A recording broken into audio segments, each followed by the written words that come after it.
How's it going? All back with a new damn video. Let's get right down to it. Now, we know it's been sad the past 2 weeks watching this Philadelphia Eagles team. And it's been pathetic. It's been putrid. It's been weak.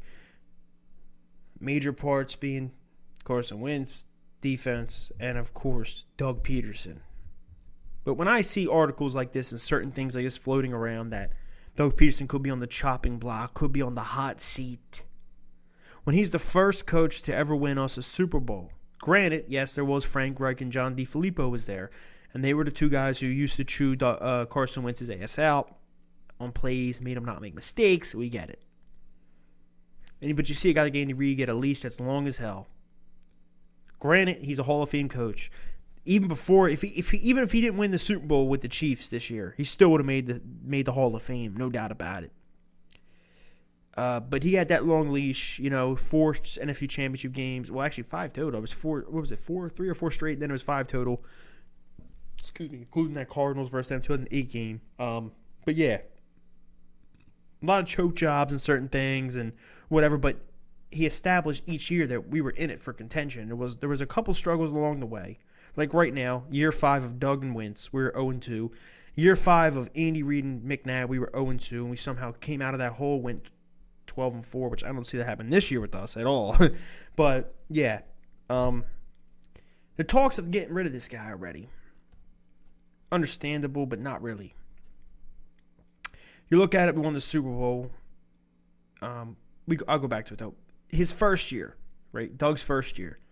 Yeah, it was Frank Reich and John DeFilippo were there. We get it. There were struggles along the way, but you saw potential. You said, wow, this guy can game play. This guy can call plays. This guy's one of the top play callers in the league. Yeah, he went 7-9, but still, he showed potential.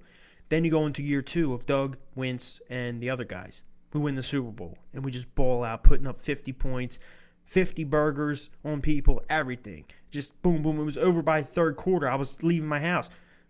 People ask me, well, you're not watching the rest of the game? No, it's over. Backups are coming in. We're beating people that bad in certain games.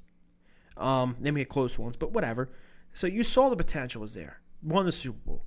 Year 3, you lose Frank Reich, you lose John DeFilippo. Wentz is coming off the ACL. We start out shitty. Start out shaky. Wentz comes and win a few games, but he's starting. Well, offense is starting to digress again. Then last year, but we did make the playoffs. Nick Foles came back in, and once again, Doug simplified the offense with Nick Foles in and called RPOs and Chip Kelly type plays as he did in the Super Bowl. And the offense wasn't still amazing, but it was standable to get by into the playoffs with Nick Foles, which is one thing I've said for a while now. Why doesn't do the same thing with Carson Wentz? Why does he sit there and think, all right, I know Carson Wentz is more mobile than Nick Foles. I know he has a bigger arm than Nick Foles. He has very better traits than him in certain, like, athletically wise. So he tries to think the guy's Superman. We're just going to pass every down. We're going to open the whole playbook up and do this and do that. When you can just simplify what you did with Foles and you get the same results, if not better, because this guy can do certain things. But he always does the extra. And he's done it his whole time since Frank Reich and John DeFilippo left. He did the same whole thing with Wentz. I understand it. And I'm not blaming these 2 games. I'm just talking about the perspective of these past, 4 or 5 seasons. Now we're on year 5 with them. But still, I'm looking at the perspective of it. Then you go 2019, and you see there is, we start off shaky, and we're okay. Then we're shaky. And we lose guys. I understand injuries. I understand. There was injuries throughout this whole damn thing. Then you see Wentz get into his own near the end of the year. And he gets into his own and starts playing like his old self. Like they say, an ACL takes almost a year or so to recover. And if you've seen in 2018, he came back very soon, like 8 months into the recovery, or what was it, 6 to 8 months into the recovery, came back. Looked great the first few games, and then he strained his back out because he was throwing more from his back than planting his leg into the ground. Then last year he has the brace off. He's looking better, but near the end he looked like his old self. And we thought, wow, this year he's going to be back to, this is going to be whatever. But, he's struggling, and the play calling's not good either. But you see articles like this, that he's on the chopping block, or he might be on his way out. I don't agree with it. I don't understand it. I think everyone is overreacting. Listen to me.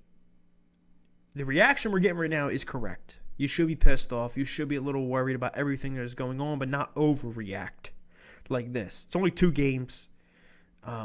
They might even have a shitty losing season, but I wouldn't get that nuts where we're going to get rid of guys who won us our first Super Bowl ever and this and that and this and that and this and that. Okay. Granted, once again, I'll say the Frank Reich, John DeFilippo thing. Everyone will say they were part of, which I do agree with. But let's get to this, though. They're talking about a power struggle. Now, I could see a power struggle there between Howie, Laurie, Doug. I can see Howie, it seems ever since the Super Bowl, his ego has got a little bigger. Because before he was a little bitch sitting in a corner, getting his job taken by Chip Kelly.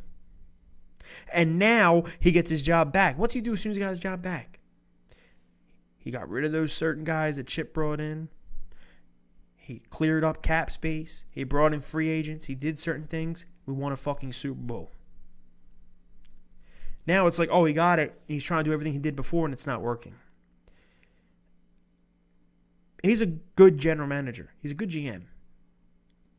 He's very, very great. I think he's the best in the league when it comes to cap salary and making cap salary, getting the cap good. He's a cap guy. He's good at getting the cap good, getting certain things good with the cap, and make sure we're above it so we can sign people, make sure we're not below it. Understandable. Makes guys, renegotiate their contracts and make them get money later on, and he does all this. I understand that. And then he makes good trades. Like I'll give you a third or whatever. Certain things, and they get like Darius Slayer when he did J.H.I. or this guy and that guy. But the other picks, he hugs on to the picks. Doesn't want to give them up. Like he knows what the fuck he is doing in a draft because he does not know what he's doing. The guy can't draft for shit. Okay? For example, this year, second round, you take Jalen Hurts. And third round, you take a developmental freaking outside linebacker who we don't even know if he's ever going to see the field. Okay, understandable. The Jalen Hurts thing is still here. We don't know. We'll see what happens. It's understandable. Okay? But we need players who could play now. And on that board, you had guys that were there to take. There were certain, I think the Queen was still there. There was a couple guys that there was guys there to take, and they could play now and impact now and get it going. But no, and I understand the quarterback thing. I understand maybe whatever. I don't know what happened. But still now it's looking like it was a good pick. But it's not looking like a good pick because the guy hasn't played. And some people think he's going to come in and just cure all the problems, Jalen Hurts. He's not going to come in and cure the problem. If he does come in and cure them, it's because there's no tape on the guy yet. So he's going to come in and just start launching balls, and there's going to have no defensive coordinator's going to have tape on the kid. But let me not talk about him right now. So like the guy said on this thing, which in this article, which I'll probably post below, there's 3 factions he feels inside the Philadelphia Eagles head, office. There's the Carson Wentz crew, or handlers, he said. There's Doug Pederson. Then there's the Philadelphia Eagles. And the Philadelphia Eagles, he said, thinks, when he says Philadelphia Eagles, it's like Howie included in the Philadelphia Eagles thing. And the Carson handlers are like Laurie and Howie and whatnot, also in that group. And Doug is on an island all by himself. So if the season goes bad, instead of blaming Carson because they invested so much, money in terms of, not money, but in terms of capital in the draft, but you got all the picks back, so it doesn't even mean much if something happens. But they invested money in him. He fails. Instead of blaming him, they blame Doug. They opt him out. He's done. He's gone. And I don't think that's a good idea. I said, that's stupid. So you restart the whole fucking thing over 1 year after you won the bowl and you've been to playoffs. I understand it's been digressing year after year after year. I understand. Like I said earlier, there was a guy talking about he's stressed out. There's an NFL insider talking about he's stressed out. You meet his limit point, blah, blah. Maybe he did. We'll see. But I just don't see that. And when this guy said this, though, it makes sense to me. I can see that. Now, if this does happen, that Super Bowl was a bad thing to happen to Laurie and Howie because they got over them. They're too much ego going on now. They're too above themselves to think that we know what we're doing because we built this thing and not the coaches. And this goes back to even before this season when, don't get me wrong, I didn't like Mike Groh and I didn't like Carson Walsh either. Thought they sucked the balls. All OC and wide receiver coach, they were trash, okay? But like Doug comes out, their jobs are safe. That's my guys. Their jobs are safe.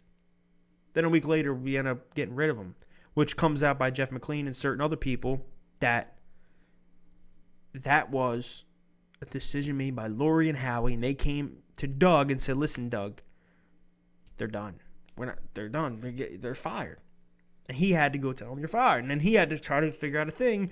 And Lori wants to do a fucking coaching council, which we have right now, which is not working at all. You have almost, 10 to 15 coaches. You have a pass game coordinator, a run game coordinator, a running back coach, of course, quarterback coach, wide receiver coach, but of course those guys. But still you got the senior counsel or whatever, senior advisor and all this shit. And you got Marty Mordenweg in the building. I don't want... Let me calm down. That motherfucker shouldn't even be in the building at all. Garbage, trash, bum, bro. But he's in it. Okay, so I understand the little thing. But still, that alone, just telling them, they're saying, we're getting rid of him. We're doing what you want to do. You're trying to tell the head coach, all right, now he's trying to get on board with, all right, cool, we'll get the guys, whatever. They should have just hired an offensive coordinator. I know, and I've said it since it happened.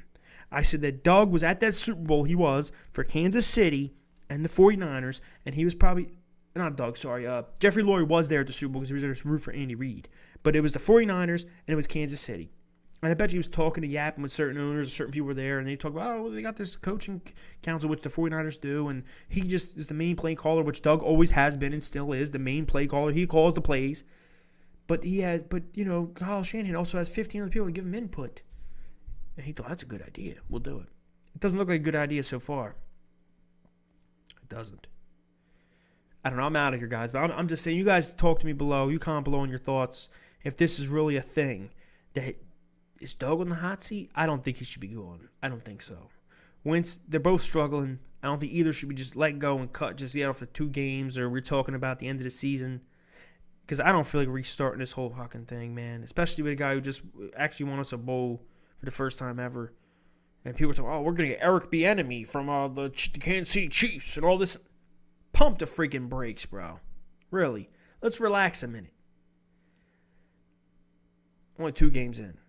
Now, if we're 1-5 and still, we could talk a little bit, but let's not get too overboard. But the power struggle, I do think, is real. I think there is a factions and there is certain things in that organization when it comes to Wentz, the Eagles, and then Doug. Let's see, though. Let's go Birds, Fly, Fly. Comment below on your thoughts. How do you guys feel about it? Also, the what's called be below in the description, the freaking article, and my Twitter, too, if you want to go follow me. Go Birds. Peace. I'm out.